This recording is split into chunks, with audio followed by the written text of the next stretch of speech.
What do Iceland and LLUH have in common? The evidence seems to indicate that both Iceland and Loma Linda University Health LLUH share their view that Down syndrome unborn babies do not have a right to life. Please, examine the evidence and decide whether my view on this issue is correct or not. Let's start with the country of Iceland view of the unborn. Notice the following article published by LLUH.com. Iceland kills almost 100% of babies with Down syndrome in abortions. Do Icelanders believe that Down syndrome have a right to life? Iceland has been called out at the United Nations for its treatment of people with Down syndrome in an apparent reference to the fact that almost 100% of babies with Down syndrome in Iceland are aborted. The delegate from Iran said that Iceland should take effective steps to combat discrimination against persons with disabilities, particularly those with Down syndrome. If the country of Iran is critical of Iceland policy regarding the right to life of Down syndrome unborn babies, then we need to pay attention, because the country of Iran is not opposed to the violation of human rights. Let us now consider the view expressed by the Richard Hart, the LLUH CEO, regarding the right to life of Down syndrome unborn babies.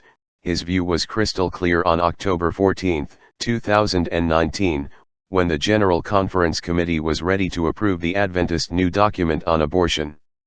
And the question is, I think we would all agree, there's no point in carrying a pregnancy at risk to the mother if the fetus has died or if it's incompatible with life.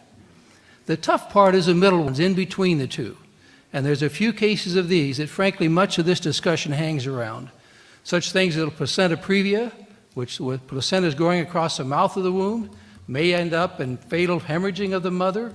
A thing like trisomy 21, a genetic defect of the fetus which is incompatible with life, and so the baby is going to die at some point but may not be aborted spontaneously. Such things as rupture of the membranes, or breaking of the waters as we call them, and if that happens before 20 weeks of pregnancy, that baby's lungs cannot develop, and so when the baby is born, even though it's not aborted, when it's born at 40 weeks, almost invariably will die. It's those kind of decisions in the middle that I think we've got to have paragraph 6 for, frankly, and allow the doctor and the mother to make the wisest decision in trying to do that. You need to pay close attention to the comments made by Richard Hart.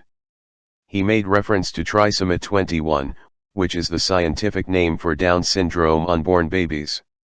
I wonder whether those who approved this new document on abortion were aware of this.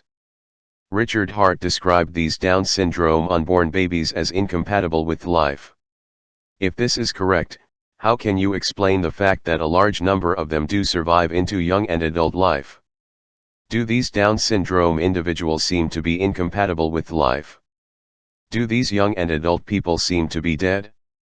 Are they really incompatible with life? How can the LLUH CEO be so unscientific?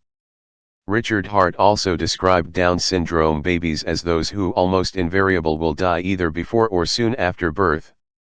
Does the Bible justify killing those children who almost invariably die prior or soon after birth?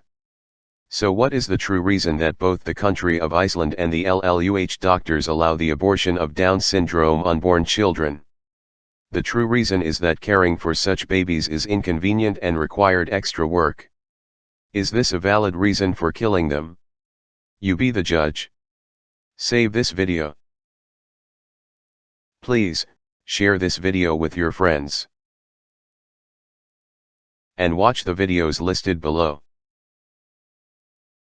And post your comments below.